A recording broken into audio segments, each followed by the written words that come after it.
તો નમસ્કાર મિત્રો, સ્વાગત છે તમારું સરકારી નોકરીમાં। અને જો મિત્રો યાદ રાખજો, કોઈ પણ ભરતી આવશે, સચિવ, બિન સચિવાલય, તલાટી, MPHW, FHW, કોઈ પણ ભરતીની નોટિફિકેશન તમારે જો જોઈએ, કોઈ પણ નવી ભરતીની જે ગુજરાત સરકાર દ્વારા લેવામાં આવે છે અથવા તો કેન્દ્ર સરકાર દ્વારા લેવામાં આવે છે, તો તેની માહિતી મળી જશે તરત અમારા ચેનલને। એના માટે તમારે અમારી ચેનલને સબસ્ક્રાઈબ કરવી જ પડશે અને બેલ આઇકન દબાવવું પડશે, એટલે તમને જે પણ ભરતી પડશે, એટલે કોઈ પણ દિવસે પડી હોય, ગમે ત્યારે પડી હોય, એની ટોટલી માહિતી મળી જશે। અને કોઈ પણ પરીક્ષાનો જો તમે નોટિફિકેશન, એટલે ફોર એક્ઝામ્પલ તમારે હોલ ટિકિટ આવી ગઈ હોય, તમને કદાચ ખબર ના રહી હોય, મિસ થઈ જાય નહીં, એના માટે પણ તમને માહિતી મળી જશે। તો મિત્રો આજનો આપણો ટૉપિક છે, જેની વાત કરવા હું તમને આજનો આપણો ટૉપિક છે બંધારણ। મિત્રો બંધારણમાં આપણે બધા ગોખણપટ્ટી કરે છે, બરાબર? તો આપણે ગોખણપટ્ટી કોઈને કરાવવાની નથી, આપણે સિસ્ટમેટિક ભણવાનું છે અને બધાને યાદ રહી જાય એ રીતે ભણવાનું છે। અને મિત્રો યાદ રાખજો, everything is possible in this world but you have to do it. તમારે એના માટે પ્રયત્ન કરવો પડશે। તો આપણે હવે શરૂઆત કરી દઈએ। તો પહેલી વસ્તુ એ મિત્રો આમુખ। તો મિત્રો તમને ખબર હોય, જો એક કોન્સેપ્ટ સમજાવું છું, બંધારણ, બરાબર? આ છે બંધારણ અને હવે આમુખ। મિત્રો આમુખ અને બંધારણ, બરાબર? મિત્રો આમુખ અને બંધારણમાં શું ડિફરન્ટ છે? તો હું તમને એક વસ્તુ કહી દઉં કે જે આમુખ છે ને, આમુખ એ આ બંધારણનો જ એક ભાગ કહી શકાય। પણ મિત્રો તો શું તમને ખબર છે કે આ બંધારણ થઈ ગયું ને મિત્રો, બંધારણ જ્યારે તૈયાર થઈ ગયું ને, એની પછી આ આમુખ છે ને એનું અસ્તિત્વ આવે એમ કહી શકાય। કેમ કે એને બંધારણ જ્યારે લાગુ થઈ ગયું પછી એ આ કહેવાય ને કે બંધારણ, એના પછી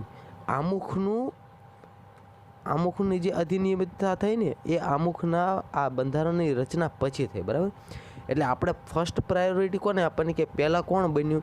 તો કે બંધારણ બન્યું અને પછી શું બન્યું? તો કે આમુખ બન્યું। આપણે દેશી ભાષામાં એટલું પહેલી વસ્તુ તો યાદ રાખી લેવાની, બરાબર? પહેલાં શું બનશે? પહેલાં બનશે બંધારણ બનશે। શું બનશે? તો કે બંધારણ પહેલાં બનશે, બરાબર? પછી શું બનશે? પછી આમુખ બનશે। આ હતી બેઝિક વસ્તુ, બરાબર? તો હવે આપણે આગળ વધીશું। તો મિત્રો જેમ આપણે જોયું, બરાબર, હવે એ રીતે હું તમને સમજાવું કે પહેલી વસ્તુ પ્રશ્ન અહીંયા પૂછાય કે આમુખ, બરાબર? આમુખ એ બંધારણનો ભાગ છે, બરાબર? આમુખ એ બંધારણનો ભાગ છે, પણ આમુખ એ કેટલા વાક્યનું બનેલું છે? આ પ્રશ્ન પૂછાય। આમુખ એ કેટલા વાક્યનું બનેલું છે? જો તમારે મિત્રો લખવું હોય તો તમે લખી શકો છો। અહીંયા તમને A to Z એવા પ્રશ્નો આપવામાં આવશે કે એનીથી બહાર જો એક પ્રશ્ન તમને આવે, હું કહું, જો 40 માર્ક્સનું બિન સચિવાલયમાં પૂછાતું હોય ને, તો 35 માર્ક્સનું હું તમને અહીંયાથી કરાવી દઈશ, બરાબર? પણ તમારે લખવું પડશે, કારણ કે જો તમે વિડીયો જોશો, બરાબર, તો તમે ભૂલી જશો, અને કદાચ ભૂલી જશો તો તમારે ફરીવાર વિડીયો જોવો પડશે। હું કહું છું મારો વિડીયો બીજી વાર ના જોશો, મારે સેવા કરવાની છે, બરાબર? મારે કશું એવું નથી કે હું પૈસા કમાઈ લઉં, બરાબર? મારે કોઈ કોર્સ પૈસા નથી લેવાના, મારે બધું ફ્રીમાં જ ભણાવવું છે, બધું ફ્રીમાં ભણાવવું છે। આ પેપર ફૂટે છે, બરાબર? પેપર ફૂટે છે, જે મહેનત કરે છે, તો એ શું એ લોકોને બસ આ જ કરવાનું છે? ના, હવે આપણે એનાથી સખત મહેનત કરશું અને આપણે લડશું હવે, અને આપણે નોકરી મેળવશું। મિત્રો જો તમે ઠાની લીધું છે તો હવે આપણે નોકરી મેળવવાની જ છે, બરાબર? હું એવું નથી કહેતો મારી ચેનલને તમે સબસ્ક્રાઈબ કરો, ના કરશો, બરાબર?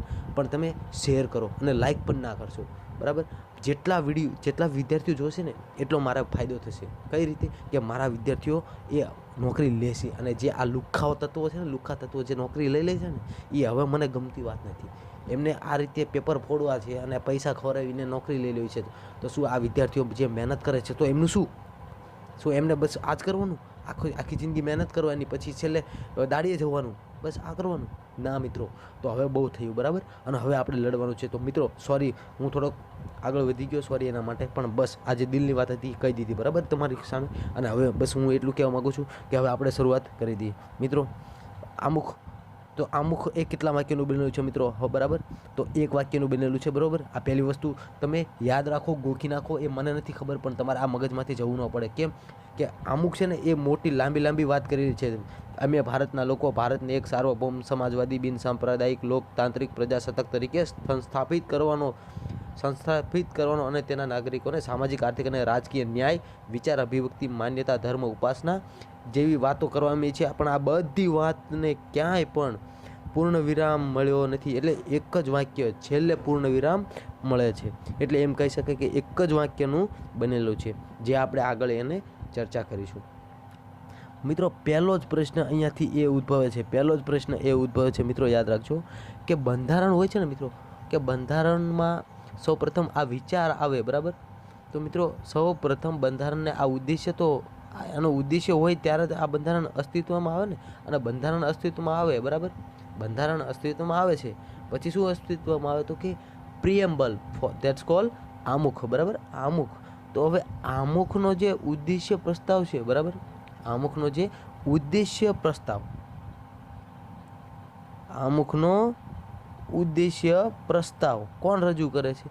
તો મિત્રો યાદ રાખજો, આમુખનું તમારે આ રીતે શોર્ટમાં નથી લખવાનું, જો તમે લખતા હોય તો લખવાનું છે આમુખનો ઉદ્દેશ્ય પ્રસ્તાવ રજૂ કરનાર છે જવાહરલાલ નહેરુ, બરાબર. આ તમારે લખી નાખવાનું છે. શું લખવાનું છે? તો કે જવાહરલાલ નહેરુ. હવે આ પ્રશ્ન નંબર 2, બરાબર, મેં તમને પ્રશ્ન નંબર 1 વાક કરાવી દીધો, આ પ્રશ્ન નંબર 2 છે. આઈએમપી કહી શકાય, તમારે નોટ કરવાનો છે. હવે આ જે જવાહરલાલ નહેરુ છે, તો તેમને આ ઉદ્દેશ્ય પ્રસ્તાવ મિત્રો ક્યારે રજૂ કર્યો એ ખબર છે? તો યાદ રાખજો, આ ઉદ્દેશ્ય પ્રસ્તાવ રજૂ થયો હતો 13 ડિસેમ્બર 1946માં. ક્યારે? તો કે 13 ડિસેમ્બર 1946માં આમુખનો ઉદ્દેશ્ય પ્રસ્તાવ જવાહરલાલ નહેરુ દ્વારા રજૂ કરવામાં આવે છે, બરાબર. હજી એકવાર જોવું હોય તો જોઈ લેજો કે આમુખનો ઉદ્દેશ્ય પ્રસ્તાવ કોણ રજૂ કરે છે? તો કે જવાહરલાલ નહેરુ, બરાબર, ઓકે. અને ધ્યાન ક્યારે રજૂ કરે છે હવે એ તો યાદ રાખવું પડશે. એટલે જવાહરલાલ નહેરુ ક્યારે રજૂ કરે છે મિત્રો? તો યાદ રાખવાનું છે કે જવાહરલાલ નહેરુ એ ક્યારે રજૂ કરે છે? તો કે 13 ડિસેમ્બર 1946માં, બરાબર, 1946.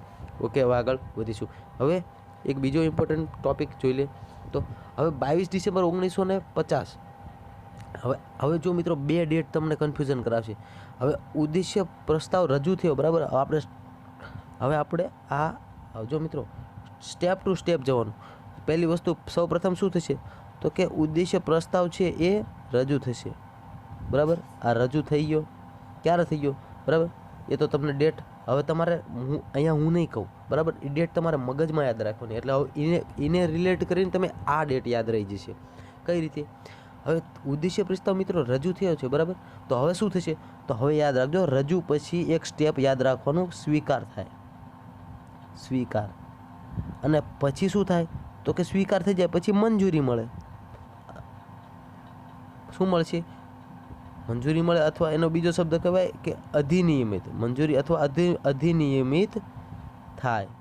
જો મિત્રો અહીંયા જ ભૂલ થાય છે બધાને, મંજૂરી અથવા અધિનિયમિત થાય. તો સ્ટેપ બાય સ્ટેપ આપણે યાદ રાખવાનું છે. તો ઉદ્દેશ્ય પ્રસ્તાવ સૌ પ્રથમ રજૂ કોને કર્યો? બરાબર, તો કે જવાહરલાલ નહેરુએ રજૂ કર્યો છે, બરાબર મિત્રો. હવે આ રજૂ કર્યો તો એની ડેટ ક્યારે રજૂ કર્યો? તો કે 13 ડિસેમ્બર 1946માં રજૂ કર્યો. હવે તો સ્વીકાર રજૂ થઈ ગયો, બરાબર, રજૂ થઈ ગયો તો પછી શું થશે? તો મિત્રો પછી થશે સ્વીકાર થશે. સ્વીકાર તો થશે, બરાબર. હવે તો સ્વીકાર મિત્રો સ્વીકાર થાય તો એની પણ ડેટ આવે ને.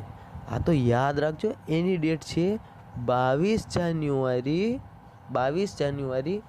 1947. 22 જાન્યુઆરી 1947.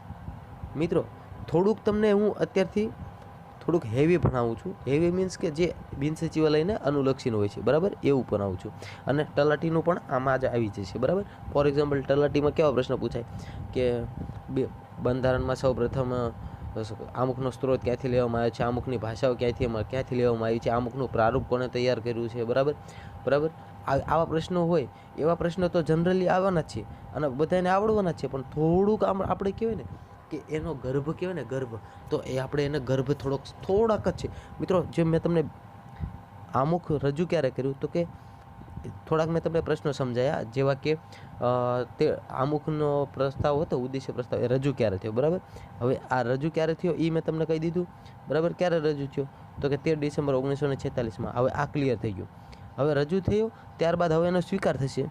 તો હવે સ્વીકાર ક્યારે થશે? તો કે 22 જાન્યુઆરી, બરાબર, 22 જાન્યુઆરી 1947, બરાબર. આમાં પણ 1947, બરાબર. અને આગળ શું હતું? તો કે આગળ હતું ઉદ્દેશ્ય પ્રસ્તાવ 46. 46 શું હતું? તો કે રજૂ થયો 1946માં, બરાબર. 13 ડિસેમ્બર 1946માં રજૂ થયો હતો. હવે 22 જાન્યુઆરી 1947 એના 1 વર્ષ પછી શું? તો કે બંધારણનો સ્વીકાર થયો. મિત્રો સિક્વન્સલી યાદ રાખવામાં ગોખવાની ક્યાં જરૂર છે? જો સૌપ્રથમ કઈ પ્રોસેસ થાય? તો કે રજૂ થાય. હવે રજૂ થાય કોના દ્વારા? એ તો તમને ખબર પડી કે જવાહરલાલ નહેરુ દ્વારા રજૂ થાય છે.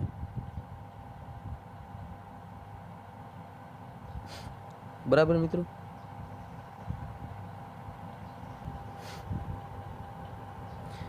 ઓકે મિત્રો, હા તો તમને એ તો ખબર પડી ગઈ, બરાબર, કે 13 ડિસેમ્બર 1946માં શું થાય? 46માં 13 તો કે રજૂ થયો. તો હવે સ્વીકાર થશે તો ક્યારે? તો કે 1947 શું થશે? સ્વીકાર થશે. મિત્રો આટલું યાદ રાખો ને ખાલી, તો આગલી કદાચ ડેટ તમને જો યાદ રહી જાય ને તો વધુ સારું કહેવાય, બરાબર. સૌ પ્રથમ કઈ પ્રોસેસ થાય? તો કે રજૂ કરવાની. આ રજૂ કરવાની પ્રોસેસ થઈ. બીજી કઈ પ્રોસેસ થાય? બીજી તો કે સ્વીકારવાની. હવે મિત્રો મોસ્ટ આઈએમપી કહી શકાય ને એ આ વસ્તુ, જો તમારે આ સમજવાનું. હવે આ 47 પછી જો 46 પછી 47 આવ્યા, બરાબર. હવે 47 પછી સીધા 50. એટલે તમારે કઈ રીતે યાદ રાખવાનું? 46 + 1 પછી કેટલા ઉમેરવાના છે? તો કે 47 પછી 48 49 50. એટલે પછી 3 વર્ષ એડ કરો ને એટલે શું થશે ખબર? હવે 3 વર્ષ એડ કરો એટલે કેટલા થાય? તો કે 1950, બરાબર. હવે આટલી વસ્તુ મિત્રો યાદ રાખ. આમાં તમારે શું યાદ રાખવાનું? મેં તમને હાવ ઇઝીલી તો કરાવી દીધું કે 1946માં શું થાય છે? તો કે 1946માં રજૂ થાય છે.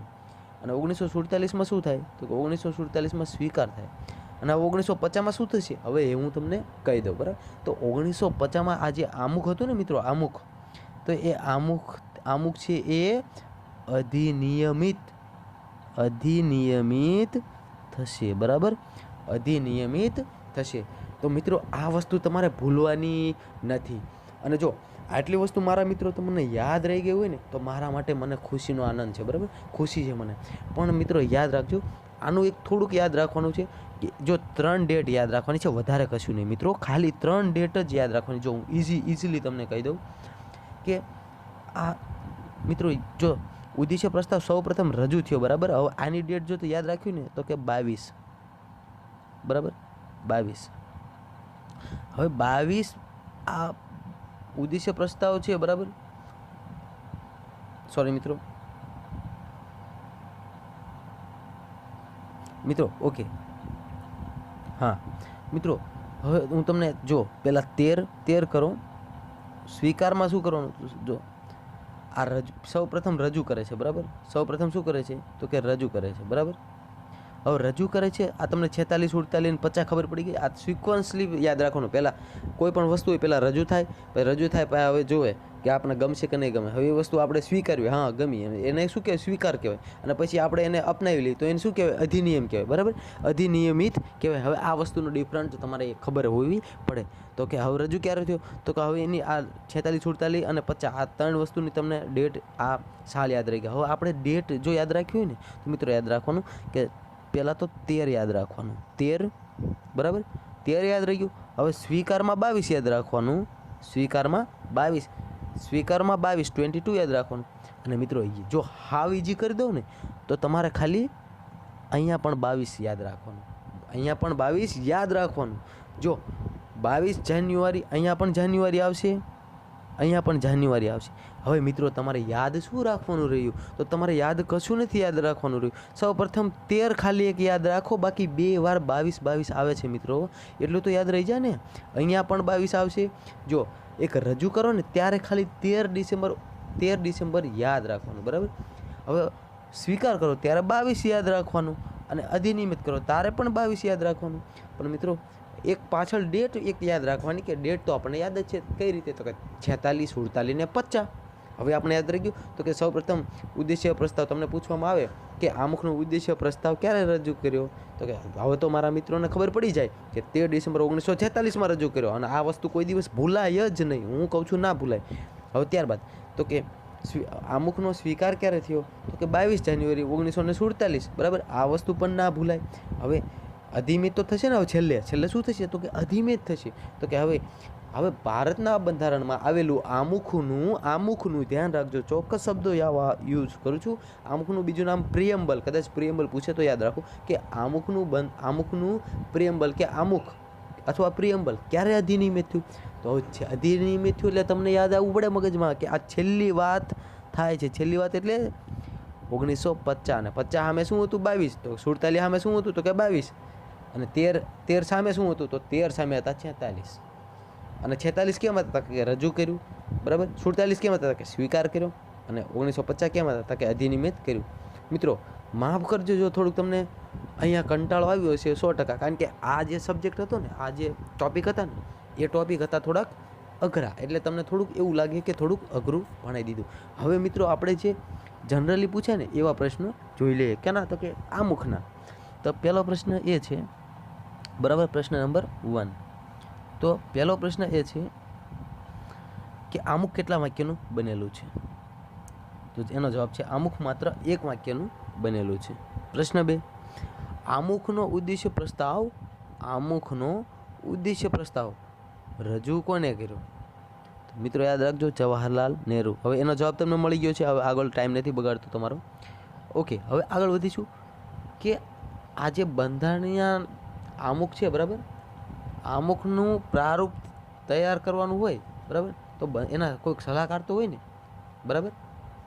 તો આમુખના પ્રારૂપનું બંધારણીય સલાહકાર કોણ હતા? બરાબર, આમુખના બંધારણીય એમ કહેવાય ને કે આમુખ આમ તૈયાર કોણે કર્યું? આપણે એમ કહેવું હોય ને કે આમુખ તૈયાર કોણે કર્યું, તો એ કોણ હતું? આમુખનું પ્રારૂપ એટલે કે ફોર્મેશન, બરાબર. આમુખનું ફોર્મેશન અથવા પ્રારૂપ કોને તૈયાર કર્યું? તો મિત્રો યાદ રાખજો, BN રાવ. અથવા ફૂલ ફોર્મ પૂછે તો યાદ રાખવાનું કે બેનિગલ નરસિંહ રાવ, બરાબર. હવે આગળ વધીશું મિત્રો. હવે આમુખ છે, આમુખનો સ્ત્રોત ક્યાંથી? હવે જો મિત્રો આવા પ્રશ્નો તમારે આગળ જેટલા આવશે ને એ બધા હું કવર કરાવી દઈશ, બરાબર. આમુખનો સ્ત્રોત ક્યાંથી લેવામાં આવ્યો છે મિત્રો? બરાબર, આમુખનો સ્ત્રોત તો કે લેવામાં આવ્યો છે ભાઈ અમેરિકામાંથી, બરાબર. અમેરિકામાંથી આમુખનો સ્ત્રોત લેવામાં આવ્યો છે. ક્યાંથી? તો કે અમેરિકામાંથી. હવે આમુખનો સ્ત્રોત અમેરિકામાંથી લેવામાં આવ્યો છે, ચલો એ તો બધાને આવડે. હવે આમુખની ભાષા છે ને, ભાષા એ ક્યાંથી લેવામાં આવી છે? તો મિત્રો યાદ રાખજો, ભાષા ઓસ્ટ્રેલિયામાંથી લેવામાં આવી છે, બરાબર. ક્યાંથી લેવામાં આવી છે? તો કે ઓસ્ટ્રેલિયામાંથી લેવામાં આવી છે. ક્યાંથી? તો કે ઓસ્ટ્રેલિયામાંથી ભાષા લેવામાં આવી છે. હવે આપણે આગળ વધીશું, બરાબર. હવે આમુખ છે ને મિત્રો, આમુખમાં એક વિવાદ થયેલો છે. તો વિવાદને પણ સમજી લઈએ. હવે આઈ હોપ આટલી વસ્તુ તમારે ક્લીન થઈ ગઈ છે. ફરીવાર એક વખત રિપીટ કરી લો ફટાફટ કે આમુખનું પ્રારૂપ કોને તૈયાર કર્યું? તો કે BN રાવ. આમુખનો સ્ત્રોત કયો છે? તો કે અમેરિકા. આમુખની ભાષા ક્યાંથી લેવામાં આવી છે? તો કે અમેરિકા. બંધારણમાં ઉદ્દેશ્ય પ્રસ્તાવનો સ્વીકાર ક્યારે થયો? તો કે 22 જાન્યુઆરી 1947. આમુખનો ઉદ્દેશ્ય પ્રસ્તાવ રજૂ ક્યારે થયો? તો બરાબર, તો કે 13 ડિસેમ્બર 1946. હવે આ જે ઉદ્દેશ્ય પ્રસ્તાવ રજૂ કરનાર કોણ હતું? તો કે જવાહરલાલ નહેરુ. અને બરાબર, હવે આપણે આગળ વધીશું. ઓકે, હવે આજે આમુખનો વિવાદ આપણે ટોપિક છે, બરાબર. તો આમુખનો વિવાદ એમાં 3 કેસ હતા 1964માં. આ 1964નો જે, હવે મિત્રો એક્ઝામ આપણે વધારે એક 1964માં એ યાદ રાખવાનું કે 1964માં શું? તો કે સજ્જનસિંહ વર્સસ રાજસ્થાન 1964 એવું કહે છે કે આમુખ છે ને એ બંધારણનો ભાગ નથી, બરાબર. આ તમને મેન ટોપિક છે ને હાવ ક્લીન, એકદમ ક્લીન થઈ જશે મિત્રો. 1964માં સજ્જનસિંહ વિરુદ્ધ, બરાબર, રાજસ્થાન રાજ્ય, આ એટલે સ્ટેટ, આ રાજ્યમાં આવો કેસ બન્યો હતો કે આ રાજ્યના લોકો એમ કહે છે, બરાબર. આપણે એવું યાદ રાખવા માટે તમને એક ટ્રીક કરાવી દઉં કે રાજસ્થાનવાળા એમ કહે છે સજ્જનસિંહને 1964માં કે આમુખે બંધારણનો ભાગ નથી. હવે યાદ રાખજો, બરાબર. હવે બેરુબાડી કેસ 1960. હવે 1960માં જે બેરુબાડી કેસ છે એ પણ એવું જ કહે છે, શું કે જે આને કીધું એવું. હવે બીજો એક કેસ છે, શું? તો કે ગોલકનાથ વર્સસ પંજાબ, એટલે G વર્સસ P, બરાબર. GP યાદ રાખવાનું, ગોલકનાથ વર્સસ પંજાબ. તો તો ક્યારે? તો કે 1967માં. ક્યારે? તો કે 1967માં. શું કહે છે? તો કે 1967માં આ પણ એવું જ કહે છે કે આમુખે બંધારણનો ભાગ નથી. હવે કયા કયા યાદ રાખવાના? તો કે આ SR, જીપી એટલે ગોલકનાથ વિરુદ્ધ એટલે વર્સસ પંજાબ રાજ્ય, અને ભારતીચંદ્ર મૈસૂર. બરાબર, ભારતીચંદ્ર મૈસૂર. હવે ભારતીચંદ્ર મૈસૂર એટલે આપણે યાદ રાખીશું કે બી વર્સેસ એમ. તો એ ક્યારે? તો કે એ છે 1970. એ પણ એવું કહે છે યાર કે આમુખે બંધારણનો ભાગ નથી. હવે કેટલા વ્યક્તિ એવું કહે છે? તો કે 1960માં કીધું. જો સાલ યાદ રાખજો, 1960માં. બરાબર, 1960માં કીધું. ઓકે, આપણે બધું ક્લીન કરી લઈએ તમને ઇઝીલી. ઓકે, સૌપ્રથમ તો 1960માં. બરાબર, 1960માં કોને કીધું? બરાબર, 1960માં તો કે બેરુબાડી કેસવાળાએ કીધું. બરાબર, આટલું યાદ રાખવાનું. હવે 1964માં કોને કીધું? તો 1964માં કીધું ભાઈ તો કે સજ્જનસિંહ વિરુદ્ધ કેરળવાળાએ. બરાબર, સોરી, રાજસ્થાનવાળાએ. સજ્જનસિંહ વિરુદ્ધ રાજસ્થાનવાળાએ. બરાબર, આને કીધું. હવે આગળ પાછા હજુ 1967. હવે 1967માં શું કીધું? કોને કીધું? તો કે આ ગોલકનાથ વર્સસ જીપી આપણે કીધું ને, જીપી. બરાબર, ગોલકનાથ વર્સસ પંજાબ રાજ્ય. બરાબર, હવે ગોલકનાથ વર્સસ પંજાબે પણ એવું કીધું. હવે આગળ કોને કીધું? તો કે હજુ એક વ્યક્તિએ, એટલે કોને? તો કે ભારતીચંદ્ર વર્સસ મૈસૂર. બરાબર, 1970. એટલે બી વર્સસ શું થાય? તો કે બી વર્સસ એમ થાય. બરાબર, હવે આ લોકો છે ને, આ લોકો બધા એવું કહે છે કે અમુક છે એ બંધારણનો ભાગ નથી. બરાબર, આ વિવાદ કહેવાય. આ લોકો વિવાદમાં આવી ગયા એટલે આ લોકોએ વિવાદ કર્યો. શું કર્યો વિવાદ? તો કે અમુક છે એ બંધારણનો ભાગ નથી. એટલે મિત્રો પ્રશ્ન એમ પૂછી શકે કે આ એવું કોણ કહેતું હતું? હવે તો જો હવેની પેટર્નમાં આવા જ પ્રશ્નો પૂછાય છે કે એવું કોણ કહેતું હતું કે બંધારણનો ભાગ નથી અમુક? તો આ જે છે ને આવડા બેરુબાડી કે સજ્જનસિંહ વિરુદ્ધ રાજસ્થાન. બરાબર, ગોલકનાથ વર્સસ પંજાબ. બરાબર, અને આ કોણ છે? તો કે ભારતીચંદ્ર વિરુદ્ધ મૈસૂર. આ લોકો એવું કહે છે કે આમુખ એ બંધારણનો ભાગ નથી. તો મિત્રો આમુખને તો માન્યતા મળી જ ગઈ હતી 1950માં. બરાબર, અધિનિયમિત થઈ ગયું હતું. સોરી, માન્યતા નહીં, અધિનિયમિત થઈ ગયું હતું 1950માં. બરાબર, તો મિત્રો યાદ તો હવે એનો મતલબ એવો તો થાય ને કે અધિનિયમિત થઈ ગયું હોય તો કોકે તો એવું કીધું હોય છે કે આમુખ એ બંધારણનો ભાગ છે અને એનું માન્ય રહી ગયું હોય છે વાત.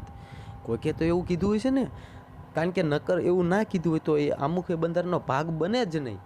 એટલે આપણે અત્યારે જે અમુક ભણીએ છીએ એ અમુક આપણે ભણતા હોય જ નહીં. બરાબર, આટલા લોકોએ ટ્રાય કરીએ પણ આ બધા લોકોની ટ્રાય નિષ્ફળ ગઈ.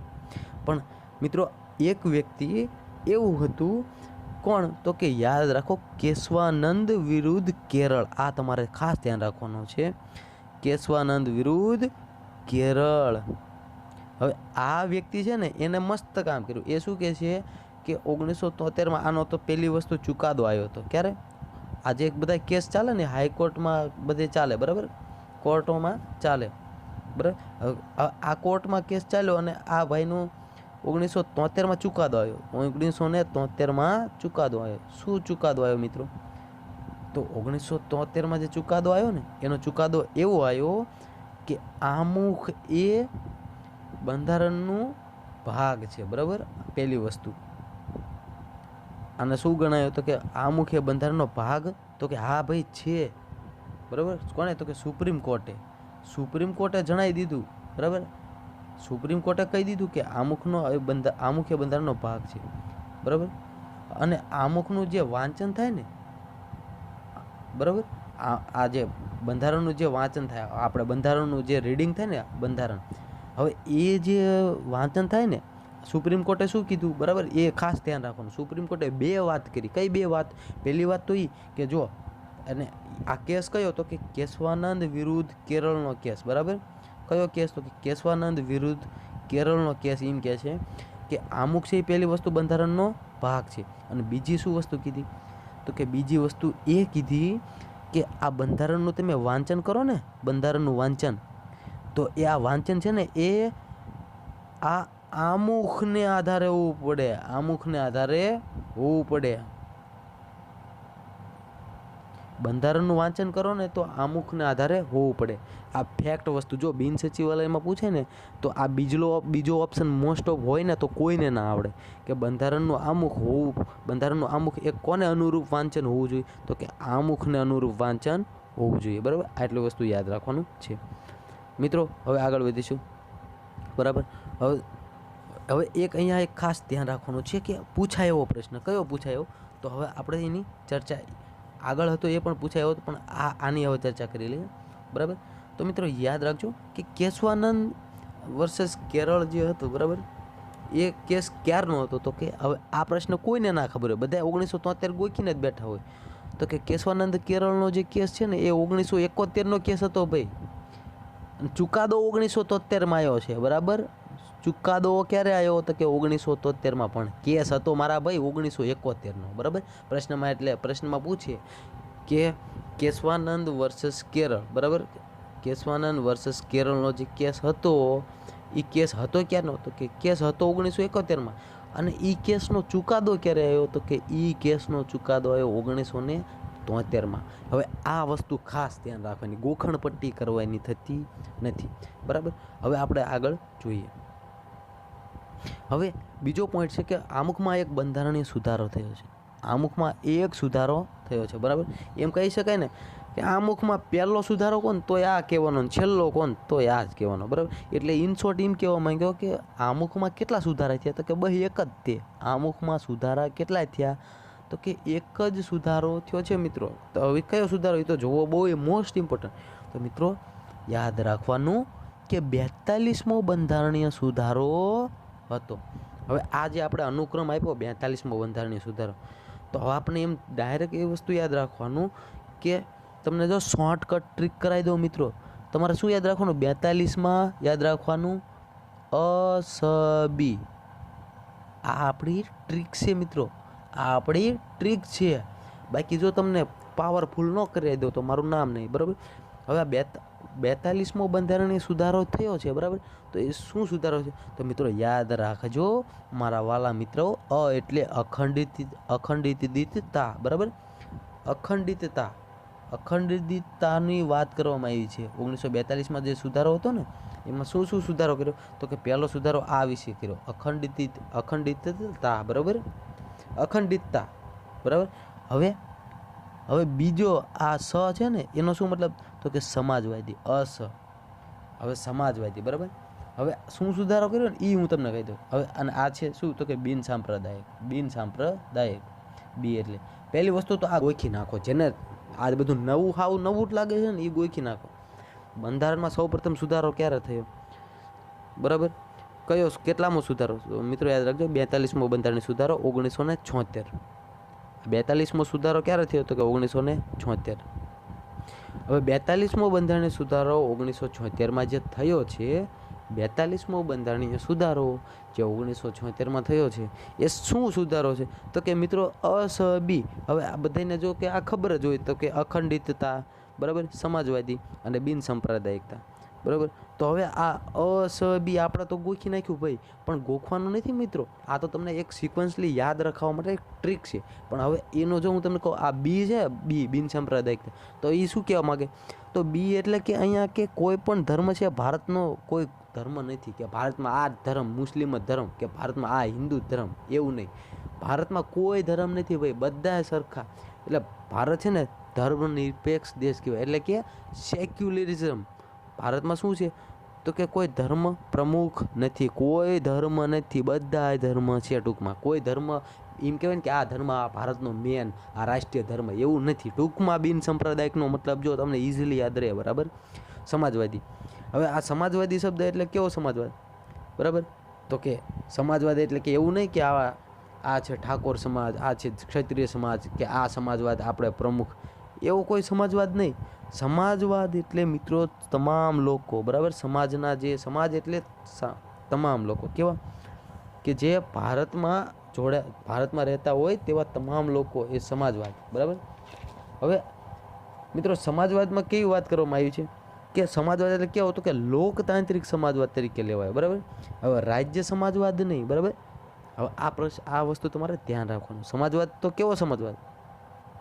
સમાજવાદ એટલે લોકતાંત્રિક સમાજવાદ, એટલે લોકો એટલે ભારતના બધા જ લોકો.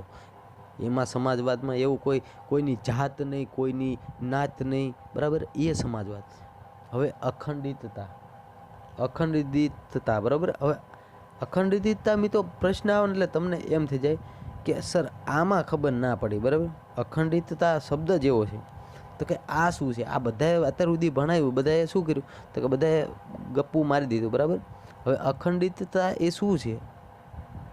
અખંડિતતા, બરાબર. હવે એ પણ આપણે જોઈ લઈએ, બરાબર. તો કે અખંડિતતા એટલે મિત્રો યાદ રાખવો કે ભારતના દરેક નાગરિકનું ગર્વ જળવાય, તેમની એકતા અને બંધુતામાં વિકાસ થાય, બરાબર. ગૌરવ જળવાય, એકતા અને અખંડિતતામાં વધારો થાય, એમ કહેવાય ને, તો એને કહેવાય અખંડિતતા, બરાબર. એક શું કહેવાય, તો કે એને બીજો શબ્દ વાપરવો હોય ને આપણે, તો એને ફ્રેટર્નિટી એટલે કે બંધુતા પણ કહેવાય. શું કહેવાય, તો કે બંધુતા, બરાબર મિત્રો. ચલો હવે બંધારણના જે પ્રશ્નો છે, બરાબર. અહીંયા તમને થોડુંક એવું લાગશે કે સર તમે બહુ અઘરું ભણાવો છો, તો મિત્રો અઘરું નથી. આ જે હું ભણાવું ને એ જ ઇમ્પોર્ટન્ટ છે તમને અત્યારે.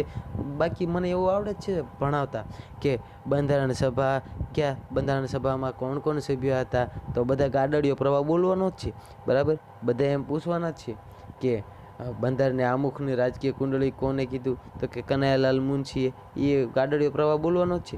બંધારણનું હૃદય કોને કીધું, બરાબર. ઠાકુર ભાર્ગવદાસે હૃદય કીધું. આ બધા ગાડડીઓ પ્રવાહ બોલવાનું છે. પણ મિત્રો અહીંયા જે પહેલાં લેવલ આપણે જે પરીક્ષાનું દેવાના છીએ, લેવલ તો આપણે જોવું પડશે ને.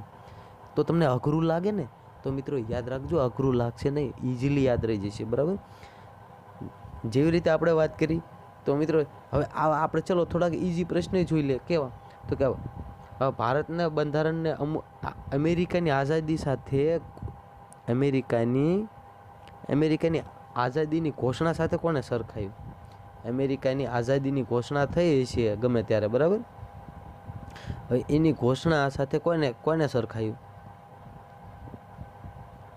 બોલો આનો જવાબ ખબર? તો કે યાદ રાખજો, એમ હિદાયતુલ્લાહ, બરાબર. હવે આ વ્યક્તિએ આમુખને એ અમેરિકાની ઘોષણા સાથે સરખાયું. ઓકે, હવે પ્રશ્ન બીજો જોઈએ આપણે. આમુખ એ રાજકીય કુંડળી છે. હવે ઇંગ્લિશમાં એને હોર્સોસ્કોપ કહેવાય, બરાબર.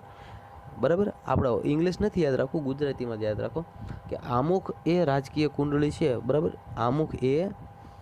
આમુખ એ શું છે, તો કે રાજકીય કુંડળી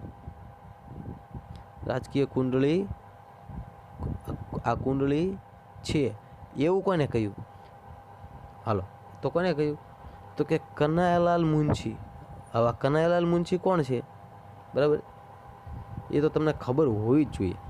તો કે હવે બંધારણને અનુલક્ષીને જો આ કનૈયાલાલ મુનશી આવતા હોય ને, તો બંધારણ કનૈયાલાલ મુનશીની થોડીક કૃતિ પાકી કરી લેવાની, બરાબર. એ પણ આપણે આવી જશે આગળ. ચલો હવે એક પ્રશ્ન એડવાન્સ હજુ જોઈ લઈએ કે બંધારણનું હૃદય જોજો, બંધારણનું હાર્ટ, હૃદય કોને કહ્યું છે? આમુખ છે, આમુખ, બરાબર. આપણે અત્યારે ટોપિક કયો ચાલે છે? આપણે અત્યારે ટોપિક ચાલે આમુખ, બરાબર. આ ચેપ્ટર 1, બરાબર. આપણે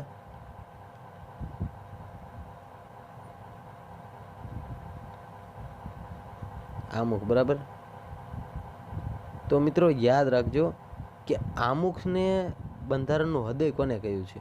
મિત્રો જેને ખબર હોય તે મને કહી દેજો, બરાબર. કોને કહ્યું છે?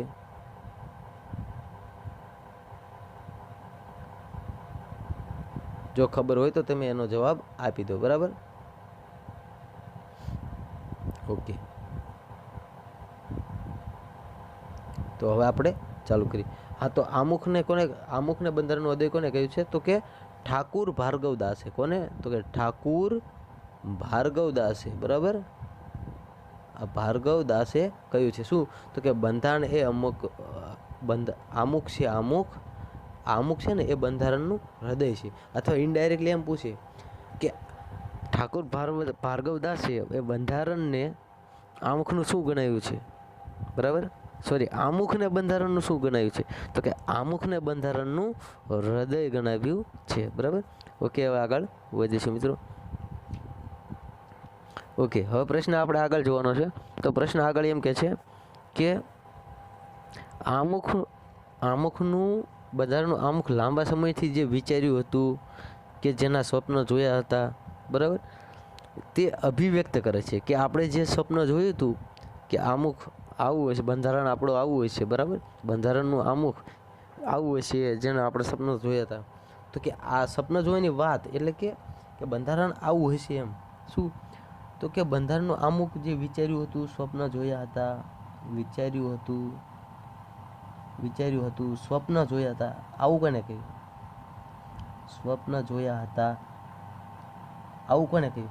તો કે આવું કહેનાર છે અલ્લાદી કૃષ્ણ સ્વામી અય્યર. આખું નામ યાદ રાખવાનું છે.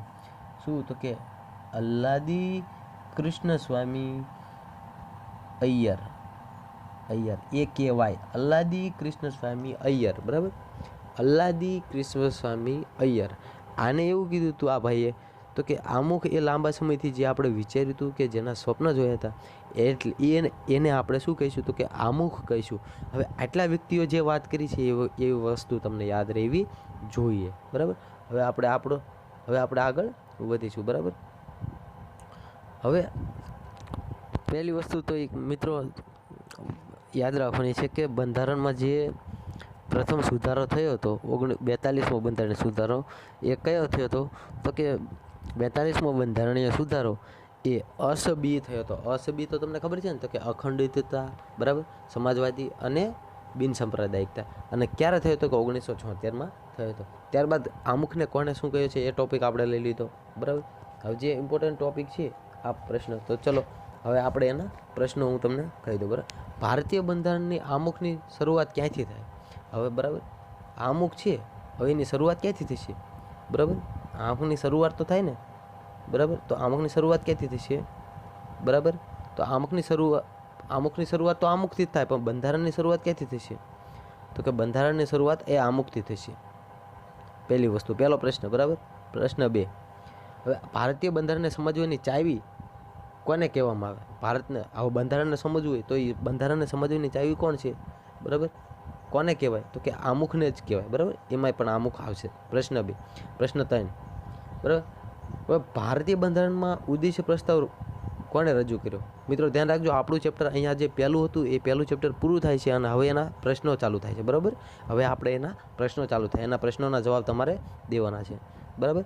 આ પ્રશ્ન બધાય ઇમ્પોર્ટન્ટ છે, બરાબર. હવે પ્રશ્ન આગળ, પ્રશ્ન નંબર 3, ભારતીય બંધારણમાં ઉદ્દેશ્ય પ્રસ્તાવ રજૂ કરનાર વ્યક્તિ કોણ હતા? બરાબર, તો કે જવાહરલાલ નહેરુ હતા, બરાબર. આગળ, ત્યારબાદ ભારતીય બંધારણમાં ઉદ્દેશ્ય પ્રસ્તાવ રજૂ ક્યારે થયો? તો કે 13 ડિસેમ્બર 1946, 13 ડિસેમ્બર 1946, બરાબર. હવે આ વસ્તુ તમારે થઈ ગઈ. હવે આગળ વધો. ભારતીય બંધારણમાં ઉદ્દેશ્ય પ્રસ્તાવનો આજે રજૂ થયો ત્યારબાદ સ્વીકાર તો થાય ને, તો સ્વીકાર ક્યારે થયો? બરાબર, તો સ્વીકાર માટે મેં તમને એક ડેટ કહી હતી, 2 ડેટ કીધી હતી, જેની ડેટ સરખી હતી. તો કઈ ડેટ યાદ આવ્યું? તો કે હા મિત્રો, તો કે 22 જાન્યુઆરી 1947માં સ્વીકાર થયો હતો. ક્યારે સ્વીકાર થયો હતો? તો કે 22 જાન્યુઆરી 1947માં, બરાબર. 1947માં સ્વીકાર થયો હતો. કોનો? કે આમુખનો સ્વીકાર કરવામાં આવ્યો હતો, આમુખનો સ્વીકાર. પ્રશ્ન આગળ જોઈએ, બરાબર. સ્વીકાર થઈ ગયો, આ હતો સ્વીકાર, બરાબર. હવે સ્વીકાર થાય પછી શું થાય? મેં તમને એક ટ્રીક કીધી હતી, બરાબર ને? હા, તો હવે સ્વીકાર થાય પછી શું થાય? તો કે અધિનિયમિત થાય, મંજૂર થાય, બરાબર. હવે એ આપણે આગળ જોઈએ, એ પહેલાં એક આ પ્રશ્ન જોઈ લઈએ, બરાબર. આમુખનું પ્રારૂપ કોને તૈયાર કર્યું? પ્રારૂપ, આમુખનું પ્રારૂપ તૈયાર કોને કર્યું? તો કે યાદ રાખજો મિત્રો, બેનિગલ નરસિંહ રાવ અથવા BN રાવ, જે પણ નામ આવે તમારે યાદ રાખવાનું રહેશે, બરાબર. આ પ્રશ્ન આવી જશે, બેનિગલ નરસિંહ રાવ. હવે આ ક્લિયર થઈ ગયું છે ને? હવે આપણે આગળ જઈએ, બરાબર. હવે એક પ્રશ્ન એવો પૂછાય કે ભારતીય બંધારણમાં આમુખનો સ્ત્રોત શું છે? ક્યાંથી લેવામાં આવ્યો છે? બરાબર, સ્ત્રોત, બરાબર, સ્ત્રોત, આમુખનો સ્ત્રોત કયો દેશ છે?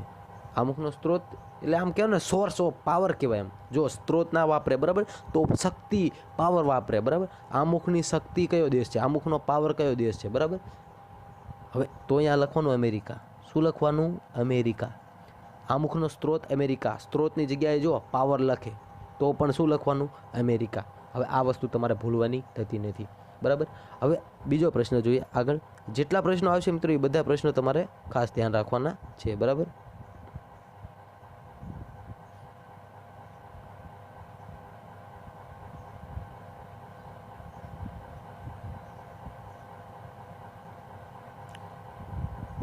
ઓકે મિત્રો,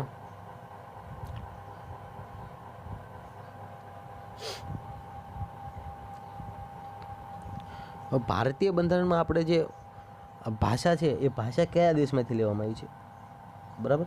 ભાષા ક્યાંથી લેવામાં આવી છે? તો કે ઓસ્ટ્રેલિયામાંથી લેવામાં આવી છે બરાબર. કયા દેશમાંથી? તો કે ઓસ્ટ્રેલિયામાંથી ભાષા લેવામાં આવી છે. હવે ભારતીય બંધારણમાં છેલ્લે કઈ બાબત થઈ? હવે મિત્રો અધિનિયમિત થઈ બરાબર. હવે એમ પૂછે છેલ્લે કઈ બાબત અધિનિયમિત થઈ, અથવા મિત્રો એમ પૂછે કે અમુક ક્યારે અધિનિયમિત થયો. અહીંયા જો એ જ પ્રશ્ન પૂછવામાં આવ્યો. હવે મિત્રો મેં તમને કીધું હતું કે આગળ આ પ્રશ્ન પૂછો તો મેં તમને ડેટ 2 યાદ કીધી. તો કે જો સ્વીકાર હોય ને તો એ 22 જાન્યુઆરી યાદ રાખવાનું, અને અધિનિયમિત હોય ને તો એ 22 જાન્યુઆરી યાદ રાખવાનું. મિત્રો હવે જે સાલ આવે ને એમાં ડિફરન્ટ આવશે બરાબર. આ સાલમાં શું આવે તો કે 47 આવશે બરાબર, અને આ 50 આવશે, મેં તમને કીધું હતું. અને આગળ જો સ્વીકારમાં પૂછે બરાબર તો કેટલા આવે તો કે 46 આવે બરાબર. આ તો તમને યાદ છે ને મારા મિત્રો બરાબર. હવે આટલું મેં તમને ઇઝીલી બધું ભણાવ્યું હતું. આઈ હોપ તમને બધું મજા આવી ગઈ છે ને ભણવાની. અને ચેનલને જો સબસ્ક્રાઈબ કરવાનું હું નથી કહેતો, પણ મારું જો ટેલેન્ટ હોય ભણાવવાનું તમને બરાબર, હું ઓલરેડી ક્લાસ લેવા જાઉં છું બરાબર, હું ભણાવું છું. પણ આ લુખાઓ જે પેપર ફોડીને નોકરી લેવા માગે છે ને, હવે હું એ થવા નહીં દઉં બરાબર. હવે મારે બધાને ભલે મારે ટાઈમ બગાડવો પડે બરાબર. આ રાત્રે હું બનાવું છું બરાબર. રાત જવા દો બધી વાત બરાબર. ચલો હવે આપણે આગળ વધીશું. ઓકે, હવે આપણે આગળ જોઈએ બરાબર. હવે ભારતીય બંધારણની કઈ બાબત છેલ્લે અધિનિયમિત થઈ? તો કે 22 જાન્યુઆરી 1950 બરાબર. આ ડેટ તમારે યાદ રાખવાની. છેલ્લી ડેટ છે આ. છેલ્લી મીન્સ કે આ છેલ્લે આ કાર્ય થયું હતું 22 જાન્યુઆરી 1950. શું થયું તો કે આ અમુકનો અધિનિયમિત બરાબર. અમુકનું અધિનિયમિત થયું હતું, અથવા એમ કહે છે કે લાગુ પડ્યું હતું બરાબર. ઓકે, આઈ હોપ તમને યાદ રહી ગયું છે. અમુક ક્યારે લાગુ પડ્યું છેલ્લે અધિનિયમિત થયું બરાબર. તો કે 22 જાન્યુઆરી 1950 છેલ્લી ડેટ કહેવાય, તમારે યાદ રાખવાની છે. છેલ્લી ડેટ કઈ રીતે? કારણ કે અમુક માટેની છેલ્લી ડેટ કહેવાય. અમુક માટેની છેલ્લી ડેટ કહું, છેલ્લે શબ્દ વાપરાય બરાબર. અથવા એમ પૂછાય કે છેલ્લે કઈ બાબત અધિનિયમિત થઈ, તો પણ આપણે યાદ રાખીશું. ઓકે, હવે વધુ સમય ના બગાડતા આગળ એક પ્રશ્ન જોઈ લે. ભારતીય બંધારણ કેટલા વાક્યનું બનેલું છે? આ મેં તમને કીધું હતું, જો શરૂઆતમાં તમને યાદ હોય તો. કેટલા વાક્યનું? તો કે એક જ વાક્યનું બનેલું છે બરાબર. એક જ વાક્યનું બનેલું છે. આ મિત્રો આપણું ચેપ્ટર પહેલું છે. આપણે આ બધા ચેપ્ટર એકદમ ફાડું બનાવવાના છે બરાબર. હવે ભારતીય બંધારણના સિદ્ધાંતો અને આદર્શોનો સમૂહ તરીકે કોને ઓળખવામાં આવે? તો આમુખમાં શું છે? આમુખમાં તો કે સિદ્ધાંતો છે. કેવા સિદ્ધાંતો? જો કે આપણે જોયા તો કે ફોર એક્ઝામ્પલ આપણે 42મો બંધારણીય સુધારો જોયો બરાબર, 1976માં થયો. તો એમાં આપણે શું જોયું? તો કે એમાં આપણે જોયું કે 42મો જે બંધારણીય સુધારો થયો એમાં આપણે પહેલી વસ્તુ 1976માં થયો બરાબર. આ વસ્તુ 1976માં થયો એ તમને યાદ હોવી પડે બરાબર. હવે એમાં શું 3 વસ્તુ હતી કે સ બી બરાબર. હવે અખંડિતતા, સમાજવાદી અને બિનસાંપ્રદાયિકતા. આમાં શું વાત કરવામાં કે ભારતનો કોઈ એક એવો દેશ માની લીધેલો કોઈ દેશ ધર્મ નથી કે આ હિન્દુનો ધર્મ કે આ મુસ્લિમોનો ધર્મ. બધા ધર્મ ભાઈ. આ મુસ્લિમ મોટો નથી કે નથી હિન્દુ બરાબર. અહીંયા બધા સમાન છે બરાબર. સમાજવાદી, આ લોકતાંત્રિક એટલે લોકતાંત્રિક સમાજવાદ કે રાજ્ય સમાજની વાત નથી કરી બરાબર. કેવા સમાજવાદની વાત કરી છે? તો કે લોકતાંત્રિક સમાજવાદની બરાબર. આ અસબી, અખંડિતતા બરાબર. આપણે ગૌરવ જળવાય, એકતા જળવાય એ માટે અખંડિતતાનો શબ્દ ઉમેરવામાં આવ્યો બરાબર. હવે આ જે સુધારો 1976માં 42મો થયો આ અસબી વાળો, એ એવું જ કહેવા માગે બરાબર. શું કહેવા માગે?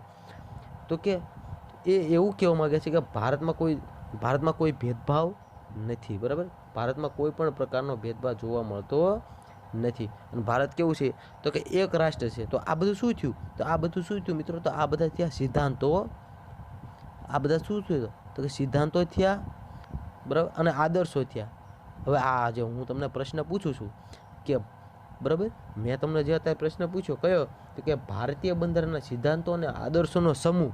હવે આ જે સમૂહ હોય, સિદ્ધાંતો અને આદર્શોનો સમૂહ ક્યાં હોય? તો કે આમુખમાં બધું આવું લખેલું ભેગું, બરાબર, કે આવું કરવાનું, આવું નહીં કરવાનું. તો આ શું કહેવાય? તો કે સિદ્ધાંતોનો સમૂહ કહેવાય, બરાબર. હવે નકરા જો ફોર એક્ઝામ્પલ હું અહીંયા પ્રશ્નો તમે એક પેપરમાં લખીને ઢગલો કરીને મૂકું તો એને શું કહેવાય? તો કે પ્રશ્નોનો સમૂહ. એવી રીતે અહીંયા સિદ્ધાંતોનો સમૂહ છે. તો આ ક્યાં છે? તો કે આમુખમાં. એટલે આ પ્રશ્ન શું કહેવા માગે છે? જો સાંભળો ધ્યાનથી.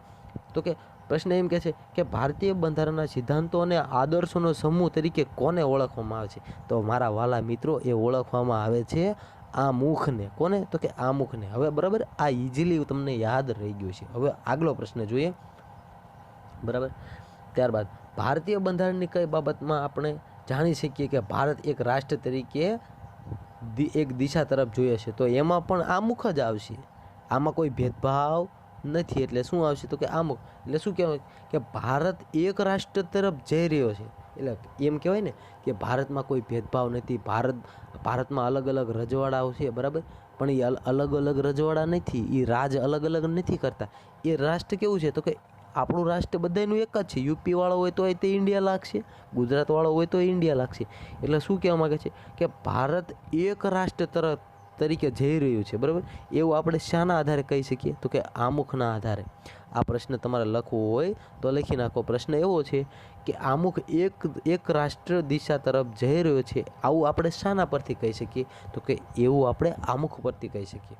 હવે પ્રશ્ન આગળ જોઈએ કે ભારતીય બંધારણની કઈ બાબતને માહિતીના સ્ત્રોત તરીકે ઓળખવામાં આવે છે, બરાબર. હવે આવું પૂછે ને તો પણ આમુખ લખું. માહિતીનો સ્ત્રોત તો પણ આમુખ લખું. મિત્રો ધ્યાન રાખજો, બિન સચિવાલયમાં આટલા પ્રશ્નોની વેરાયટી હું શા માટે તમને કરાવું છું? એનું કારણ છે, તમને જો ગોખણ પટ્ટીવાળાને છે ને તો ગોખીને જશે ને એટલે અહીંયા જઈને ભૂલી જશે, પણ જે સમજો છે ને એ કોઈ દિવસ નહીં ભૂલે. એટલે આમુખ એ શું છે? તો કે માહિતીનો સ્ત્રોત. હવે એમ પૂછે આમુખ માહિતીનો સ્ત્રોત છે, આપણો પ્રશ્ન અહીંયા પૂરો થઈ ગયો. કદાચ આગળ એવું પૂછે આમુખ એ કેવી માહિતીનો સ્ત્રોત? તો કે આદર્શો અને સિદ્ધાંતોનો સમૂહ, જે આપણે આગળ ચર્ચા કરી લીધી. ચલો હવે આગળ વધીશું. તો મિત્રો બરાબર, હવે આગળ એક પ્રશ્ન મોસ્ટ આઈમ્પી કે આમુખ છે, બરાબર. આમુખનો વિરોધ કોને કર્યો હતો અને આમુખનો સપોર્ટ કોને કર્યો હતો? એ તો તમને યાદ છે કે કેશવાનંદ વિરુદ્ધ કેરળ છે, બરાબર. 1971નો. જો મેં તમને આ કીધું હતું, આવું અત્યારે બહુ ઇમ્પોર્ટન્ટ થઈ જાય. અને ક્યારે? તો 1973માં, બરાબર. 1973 કેસ હતો 1973, પણ ચુકાદો ક્યારે આવ્યો? સોરી, કેસ હતો 1971માં, પણ ચુકાદો ક્યારે આવ્યો? તો કે 1973માં ચુકાદો આવ્યો, બરાબર. હવે આ વસ્તુ હતી. હવે અહીંયા એમ પ્રશ્ન છે, સાંભળજો, ધ્યાનથી સાંભળજો, કે કયા કેસમાં સુપ્રીમ કોર્ટે આમુખને ભારતીય બંધારણનો ભાગ ગણ્યો નહોતો, બરાબર. અથવા જો એમ પ્રશ્ન પણ પૂછી શકે કે કેટલા એવા કેસ થઈ ગયા કે જે ભારતના બંધારણમાં આમુખને ગણતો નહોતો, કે આમુખ એ ભારતના બંધારણનો ભાગ નથી? તો 4 એવા કેસ હતા. તો એ 4 કયા નમૂનાઓ હતા?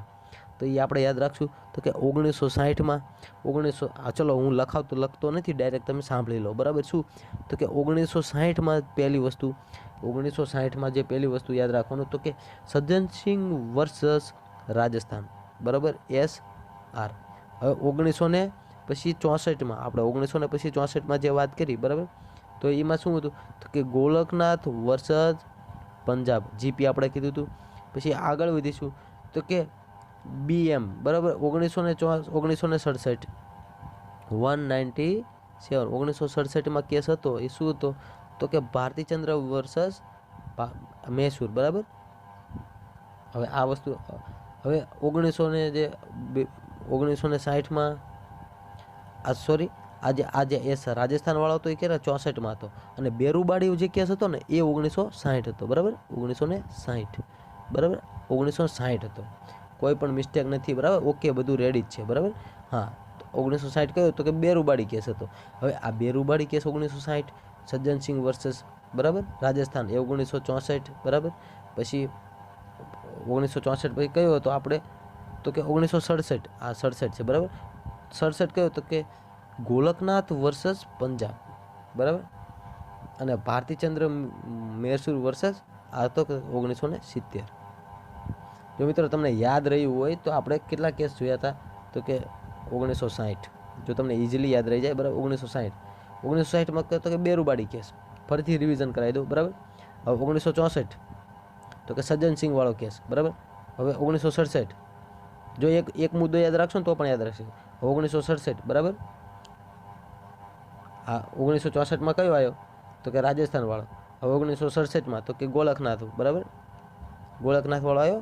ગોળખનાથ વાળો ક્યારે હતો? 1967. હવે 1970 આપણે 73 સુધી પગવા નથી દેવાનું. 1970, બરાબર. 1970 આવે એટલે કયું યાદ રાખવાનું છે તો કે ભારતીચંદ્ર. હવે આ કેસ આટલા હતા, એ બંધારણને સ્વીકારવાની ના પડતા. સ્વીકારવાની એટલે કઈ રીતે? એ એમ કહેતા હતા કે બંધારણનો ભાગ નથી. હવે આગળ વધીશું, બરાબર. હવે આ વાત થઈ આપણે કે નહીં તો કે બંધારણને જે માનતા નતા. હવે મોસ્ટ આઈએમપી કે કયો કેસ હતો કે જે અથવા બંધારણ એ બંધારણનો ભાગ છે, આમુખ એ બંધારણનો ભાગ છે એવું કહેનારો કેસ ક્યારનો હતો અને એનો ચુકાદો ક્યારે આવ્યો? તો મિત્રો યાદ રાખજો, સજ્જનસિંહ કેરળ 1973. સજ્જનસિંહ વર્સસ કેરળ, સોરી સજ્જનસિંહ ના આવે. ઓકે મિત્રો,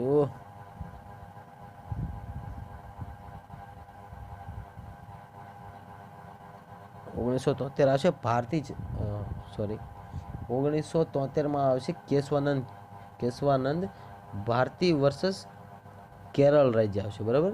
શું આવશે મિત્રો? આ થોડુંક મારા બોર્ડમાં થોડુંક તકલીફ પડે છે, એટલા માટે થોડીક તમારે તકલીફ પડે છે. આ મારું થોડુંક ઓકે. ચલો હા મિત્રો, ચલો 1973નો આજે કેશવાનંદ વર્સસ કેરળ કેસ હતો.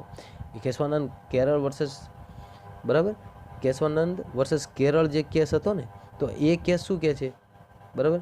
તો એ એવું કહે છે મિત્રો કે બંધારણમાં છે અમુક છે ને એ બંધારણનો ભાગ છે, બંધારણનો ભાગ છે.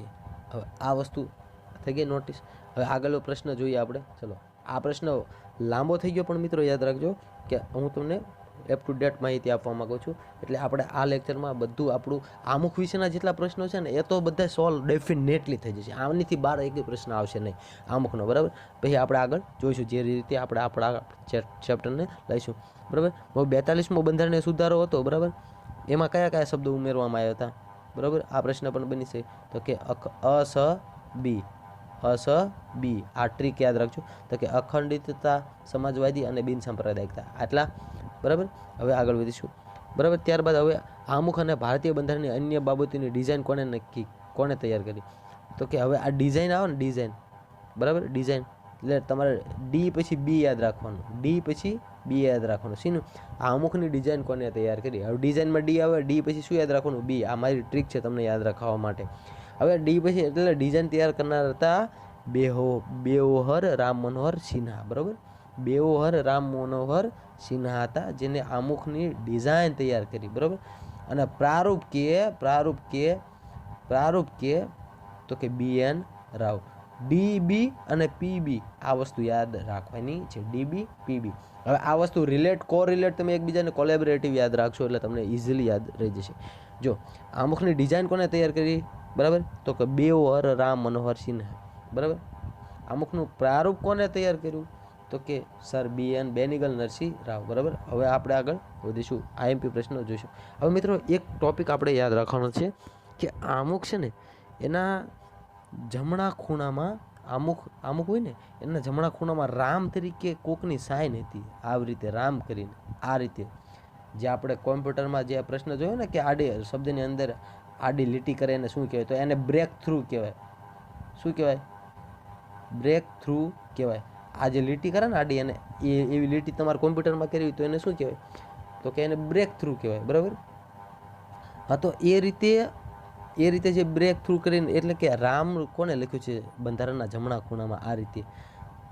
હવે આ પ્રશ્નનો જવાબ ઇમ્પોર્ટન્ટ બને તો કે જો યાદ રાખજો કે આ વ્યક્તિ હતા, કોણ હતું? તો કે જેને આમુખની ડિઝાઇન તૈયાર કરી ને એ જ વ્યક્તિ આમાં આવશે. કોણ હતું? તો કે બેઓહર રામ મનોહર સિન્હા. બેઓહર રામ મનોહર સિન્હા. અને આ જે હતા અને બેઓહર રામ મનોહર સિન્હા એ કોણ હતું? તો મિત્રો એ પેઇન્ટર હતા, એટલે કે ચિત્રકાર હતા, બરાબર. પેઇન્ટર હતા. બેઓર રામ મનોહર સિન્હા હતા. એમને શું કર્યું હતું? તો કે રામ નામની સહી ક્યાં કરી? તો જમણા ખૂણામાં બંધારણમાં કરી હતી. અને યાદ રાખજો મિત્રો કે તેઓ ક્યાંના હતા? તો કદાચ એવું પૂછી લે તો યાદ રાખજો કે એમપી છે ને મધ્યપ્રદેશ, જેના જબલપુરના હતા. બરાબર, જબલપુરના ચિત્રકાર હતા. કોણ? તો કે બેઓર રામ મનોહર સિન્હા. અને તેમને શું કર્યું? તો કે આમુખ છે ને, આમુખની જમણી બાજુમાં એને રામ નામની સાઇન જોવા મળે છે. બરાબર મિત્રો, હવે જો 1,00,000 રૂપિયાનો હું તમને સવાલ હું છેલ્લે કહીશ. બરાબર, એ સવાલ તમારે યાદ રાખવો જ પડશે. હવે બંધારણને આમુખની અમેરિકાની ઘોષણા સાથે કોને સરખાવ્યું હતું? મેં તમને કીધું હતું, અમેરિકાની ઘોષણા સાથે કોને સરખાવ્યું? આ પ્રશ્ન આપણે આગળ આવી ગયો. આ તો ક્વેશ્ચનની સિરીઝ ચાલે છે. બરાબર મિત્રો, પ્રશ્ન તો આપણે જે પાઠ તો બધા ભણી લીધા. આ શું કહેવાય, એમ કહેવાય ને કે આપણે જે એનું લેક્ચર તો લઈ લીધો, પણ આ છે એના પ્રશ્નો. તો અમેરિકાની આઝાદીની ઘોષણા સાથે કોને સરખાયું છે? ચલો બોલો. જો તમને યાદ હોય તો મેં કીધું હતું કે એમ હિદાયતુલ્લાહ. હવે એમ હિદાયતુલ્લાહે શું કીધું? તો કે આમુખ છે ને એ અમેરિકાની ઘોષણા સાથે એને સરખાવ્યું. અમેરિકાની ઘોષણા અને આમુખ ઇઝ ઇક્વલ ટુ છે, એ સમાન છે. આમુખ છે ને એ અમેરિકાની આઝાદીની ઘોષણાની સમાન છે, એવું કહ્યું હતું. કોને? તો કે એમ હિદાયતુલ્લાહ. અને આ એમ હિદાયતુલ્લાહ કોણ છે ખબર મિત્રો? તો મિત્રો યાદ રાખજો, એ છે એકમાત્ર એવા વકીલ કહો કે જજ કહો. બરાબર, એ આ છે વકીલાતનું કરતા વ્યક્તિ છે. અને આગળ એમ હિદાયતુલ્લાહ એ આપણે આગળ જોઈશું એમ હિદાયતુલ્લાહ વિશે. બરાબર, ટોટલી માહિતી તમને મળી જશે, કોઈ પણ ચિંતા ના કરશો. પણ અત્યારે થોડું ગ્રહણ કરો જેથી તમને વધુ યાદ રહે. બરાબર, હવે આમુખ અને ભારતીય બંધારણની બાબતોની ડિઝાઇન કોને તૈયાર કરી? એ તો આપણે જોઈ લીધું કે રામ મનોહર સિન્હા. બરાબર, અને એમ હિદાયતુલ્લાહે શું કર્યું? તો કે અમેરિકાની આઝાદી સાથે આમુખની બરાબર કહેવાય ને કે આમ સમાન છે, એમ એવું કહ્યું, આમ ઘોષણા. બરાબર, અમેરિકાની આઝાદીની ઘોષણા સાથે સરખાવી. બરાબર, અને બીજો વસ્તુ યાદ રાખજો કે એની સાથે સાથે બંધારણનો આત્મા છે એવું પણ કીધું. બરાબર, બંધારણનો આત્મા છે. જો હવે આ બે વસ્તુ તમારે યાદ રાખવાની. કોની? તો કે એમ હિદાયતુલ્લાહની. કોની વસ્તુ? તો કે એમ હિદાયતુલ્લાહની. બે વસ્તુ યાદ રાખવાની. એમ હિદાયતુલ્લાહ શું વસ્તુ? તો કે આમુખ છે એ અમેરિકાની આઝાદીની ઘોષણા સાથે સરખાવી એમને. બરાબર, પહેલી વસ્તુ આ ક્લિયર. હવે બીજી વસ્તુ એ કે આમુખ છે ને એ બંધારણનો આત્મા છે. આમુખ એ બંધારણનો આત્મા છે. જો મિત્રો આમુખની વાત થાય છે અત્યારે, કન્ફ્યુઝન પ્રશ્ન ન થવા દેતા. અહીંયા માત્ર આમુખની જ વાત થાય છે. બરાબર, આમુખને અમેરિકાની ઘોષણા સાથે સરખાવી અને બંધારણમાં આમુખ એ બંધારણનો આત્મા છે, આવી વાત કોને કરી? તો કે એમ હિદાયતુલ્લાહે કરી, જે એકમાત્ર વકીલાત અથવા જજ કહી શકાય એવા વ્યક્તિ હતા. બરાબર, આગળ આપણે બધું જોઈ લઈશું. બરાબર, હવે આમુખ એ રાજકીય કુંડળી છે, આવું કોને કહ્યું? રાજકીય કુંડળી છે. તો કનૈયાલાલ માણેકલાલ મુનશી. બરાબર, કમા મુનશીએ એમ કીધું કે આમુખ છે ને એ રાજકીય કુંડળી છે. આ રાજ્યના જે નેતાઓ હોય છે ને, રાજકારણો, એની આ જન્મ કુંડળી છે. એટલે કે હોર્સોસ્કોપ. કુંડળીને શું કહેવાય? તો કે હોર્સોસ્કોપ કહેવાય. ઓકે, હવે આગળ વધીશું. હવે આમુખને બંધારણનું હૃદય કોને કહ્યું? હૃદય. જો આત્માની વાત પૂરી થઈ ગઈ આપણે. બરાબર આપણે જોયું. બરાબર મિત્રો, કે આત્મા. હવે આત્મા તો આપણે જોયું કે હિદાયતુલ્લાહે કહી દીધું છે. બરાબર, તો હવે આપણે મિત્રો એક શબ્દ ઇમ્પોર્ટન્ટ જોવાનો છે. શું? તો કે આમુખને કોણે એવું કીધું કે આમુખ એ બંધારણનું હાર્ટ એટલે હૃદય છે? કોણે કીધું? આ પ્રશ્ન આપણે આગળ આવી ગયો. તો મિત્રો યાદ રાખજો, આમુખને હૃદય કેનાર હતા ઠાકુર ભાર્ગવદાસ. કોણ હતું? ઠાકુર ભાર્ગવદાસ એ શું છે? શું કહ્યું? તો કે ઠાકુર ભાર્ગવદાસ એવું કહે છે કે બંધારણનું હૃદય, હાર્ટ, એ કોણ છે? તો કે આમુખ છે. અને મિત્રો એમ પૂછવામાં આવે કે બંધારણનો આત્મા કોણ છે, અને અમેરિકાની ઘોષણા સાથે જેને સરખાવ્યું છે એ છે એમ હિદાયતુલ્લા. હવે આ વસ્તુ આપણે ખાસ યાદ રાખવાની છે. અને ચલો હવે આગળ વધીશું મોસ્ટ આઈએમપી ટોપિક્સ પર, બરાબર. હવે ત્યારબાદ ભારતીય બંધારણને આમુખનો પરિચય પત્ર અને ઓળખપત્ર એટલે કે આઈડેન્ટિટી કાર્ડ કોને કહ્યું? હવે આ પ્રશ્ન પણ યાદ રાખવાનો. આમુખને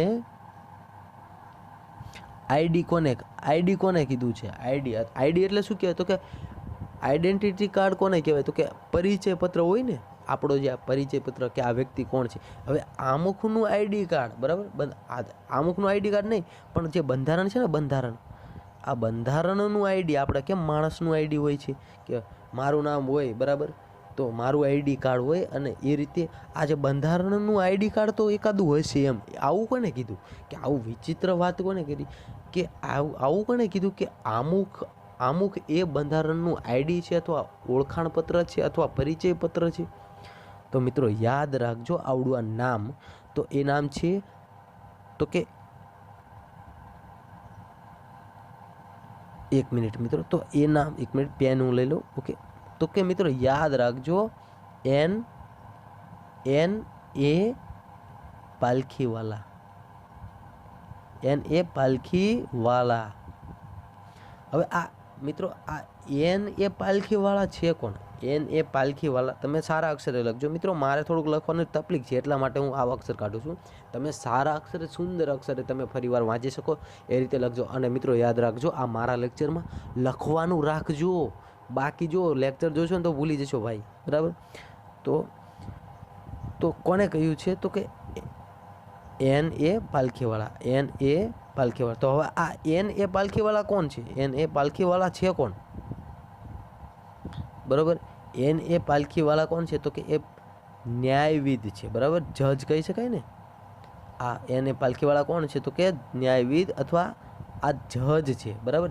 જેમ આપણે આગળ જોયું, કોણ આપણે એક આગળ વ્યક્તિનું વકીલાત અને જજ સાથે સંકળાયેલા વ્યક્તિને જોયા, તો કોણ હતું એ પણ તમને ખબર હોવી જોઈએ, ભૂલી નહીં જવાનું. તો એ હતા એમ હિદાયતુલ્લા.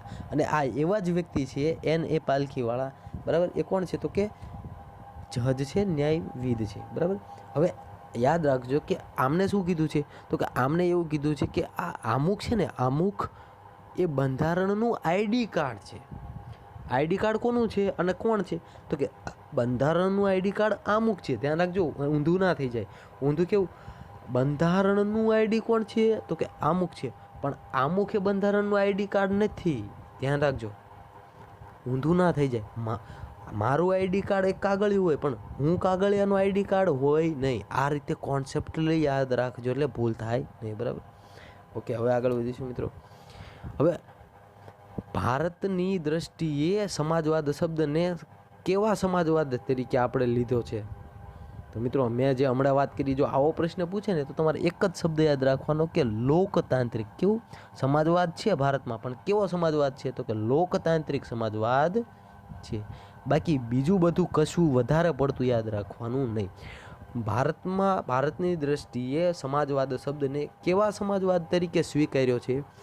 મિત્રો પહેલા સમાજવાદ તરીકે જે વિવાદાસ્પદ હતું ને એ રીતે સ્વીકાર હતો, પણ એમાં ચેન્જીસ થયા.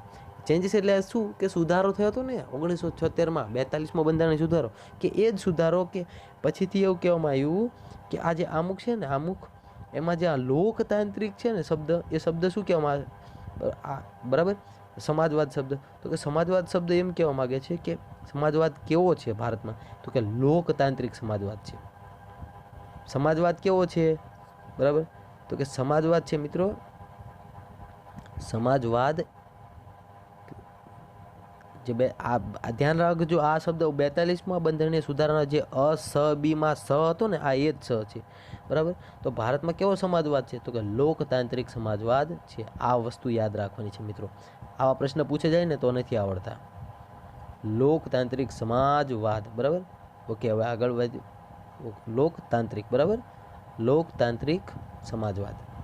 ઓકે, આઈ હોપ ક્લિયર થઈ ગયું છે, બરાબર. આમુખ, આ જો મિત્રો આ આપણે આ ચેપ્ટરમાં આમુખના ટોટલ કોન્સેપ્ટ ક્લિયર કરવાનો છે, બરાબર. હવે આગળ જોઈએ કે કેવી વ્યવસ્થાને લોકતાંત્રિક વ્યવસ્થા કહેવાય? તો કે જો અહીંયા ઇનડાયરેક્ટલી એમ પૂછવામાં આવ્યું કેવી વ્યવસ્થા? કે સર્વોચ્ચ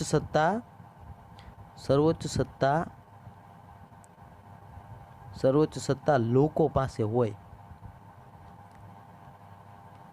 જો સર્વોચ્ચ સત્તા લોકો પાસે હોય ને, બરાબર, તો એને શું કહેવાય? તો કે લોકતાંત્રિક કહેવામાં આવે છે. લોકતાંત્રિક સમાજવાદ. બરાબર. હવે લોકતાંત્રિક કેવી વ્યવસ્થાને લોકતાંત્રિક વ્યવસ્થા કહેવાય?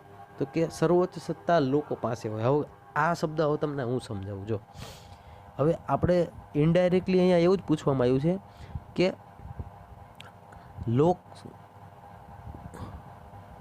આજે લોકતંત્ર છે, લોકતંત્ર અથવા લોકશાહી એટલે શું?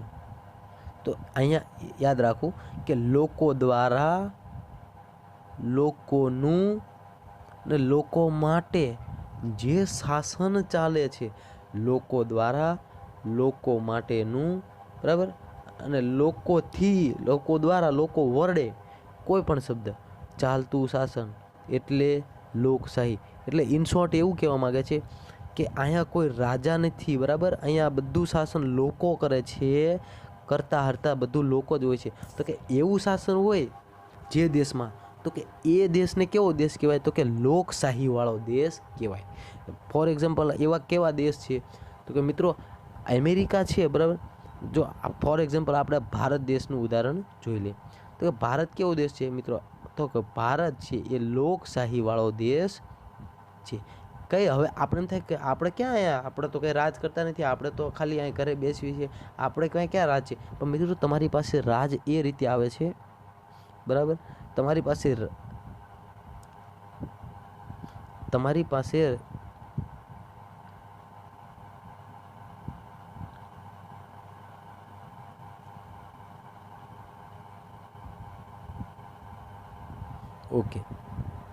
ઓકે સોરી મિત્રો. હા, તો તમારી પાસે રાજ એ રીતે આવે છે કે જે રીતે તમે મિત્રો વોટિંગ કરો છો ને, વોટિંગ એ તમે રાજ જ કર્યું કહેવાય. તમે તમારી સરકારને પસંદ કરો છો, બરાબર. રાજ કઈ રીતે? તો કે આ વોટ, તમે જે વોટ આપો ને એ જ રાજ થઈ જાય છે તમારું, બરાબર. તમે જ સરકાર ચૂનો છો એટલે, બરાબર, એ વાત કરવામાં આવી છે. તો આપણે પાછા આવી જઈએ આપણા આમુખ ઉપર. ઓકે, હવે આમુખમાં કેટલા પ્રકારની સ્વતંત્રતાનો ઉલ્લેખ છે? તો મિત્રો મોસ્ટ આઈમ્પી આમુખમાં કેટલા પ્રકારની સ્વતંત્રતા છે? બરાબર, કેટલા પ્રકારની સ્વતંત્રતા છે? તો કે 5 પ્રકારની સ્વતંત્રતા છે. તો કઈ? તો કે વિચાર, બરાબર, ત્યારબાદ અભિવ્યક્તિ, બરાબર, ત્યારબાદ માન્યતા, બરાબર, પછી ધર્મ અને ઉપાસના. કેટલી થઈ ગણી લો? તો કે વિચાર, અભિવ્યક્તિ, માન્યતા, ધર્મ, ઉપાસના. આ 5 પ્રકારની સ્વતંત્રતાની વાત કરવામાં આવી છે.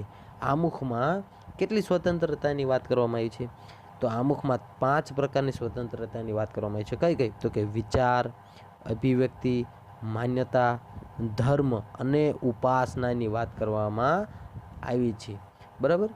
હવે તમે મિત્રો હવે જો તમને અમારા વિડીયો ગમતા હોય તો અમારા માટે સારું કહેવાય, બરાબર. અને જો તમને લાઈક આપવાની ઈચ્છા થઈ તો આપી દેજો. હવે ભારતીય બંધારણમાં સ્વતંત્રતાનો સિદ્ધાંત કઈ ક્રાંતિમાંથી સ્વીકાર્યો છે? તો સ્વતંત્રતાનો સ્વીકાર, બરાબર. હવે મિત્રો એક વસ્તુ યાદ રાખજો, આ દેશનું નામ યાદ રાખજો. શું છે? તો કે ફ્રેન્ચમાંથી આપણે 3 વસ્તુ લીધેલી છે. કઈ? બરાબર, તો કે આ સ્વતંત્રતા,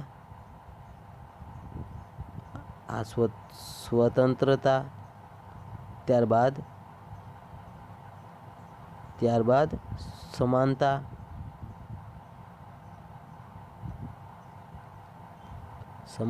ત્યારબાદ 3 સ્વતંત્રતા, સમાનતા અને બંધુતા. હવે આ 3 વસ્તુ આપણે ક્યાંથી લેવામાં આવી છે?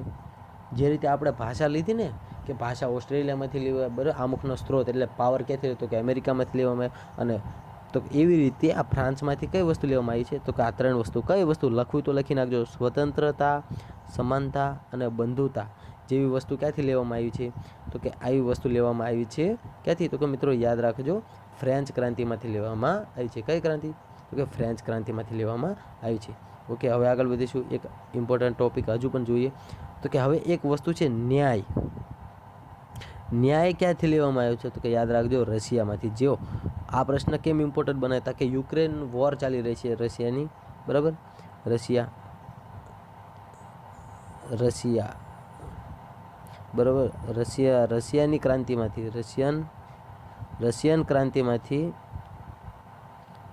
રશિયન ક્રાંતિમાંથી ન્યાય લેવામાં આવ્યો છે, બરાબર? ન્યાય ક્યાંથી લેવામાં આવ્યો છે? તો કે રશિયન ક્રાંતિમાંથી ન્યાય લેવામાં આવ્યો છે, બરાબર? ત્યારબાદ ભારતીય બંધારણમાં છેલ્લે, જો મેં તમને કીધું છેલ્લે કઈ બાબત અધિનિયમિત કરાઈ? તો કે આમુખ છે બંધારણમાં.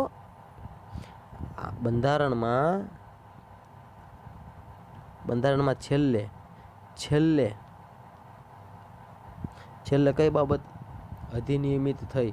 તો કે આમુખ એ છેલ્લે અધિનિયમિત થયું, બરાબર? આમુખ એ છેલ્લે અધિનિયમિત થાય છે, બરાબર મિત્રો?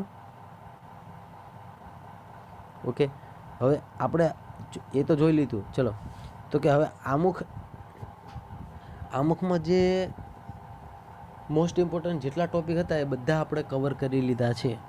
હવે આના સિવાય હું નથી માનતો કે કશું આવી શકે એક્ઝામમાં. તો આપણું આમુખ અહીંયા પૂરું થાય છે.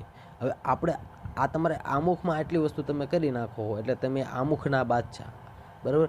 આ ચેપ્ટર આપણું 1 હતું, બરાબર? હવે આપણે ચેપ્ટર 2 પર આખું બંધારણ કરી નાખવાનું છે. બિન સચિવાલયના જેટલા બાદશાહ છે, તલાટીના, કિંગના, કોઈ પણ ભરતી માટે મોસ્ટ આઈએમપી કહી શકાય, બરાબર? કોઈ પણ એટીડી હોય, કોઈ પણ ભરતી હોય, XYZ ભરતીમાં આપણું કન્ટેન્ટ આવશે, બરાબર? તો આ વસ્તુ તમારે ખાસમાં ખાસ ધ્યાન રાખવાની છે. તો આપણે અમારી ચેનલ સરકારી ભરતીને સપોર્ટ કરજો, બરાબર?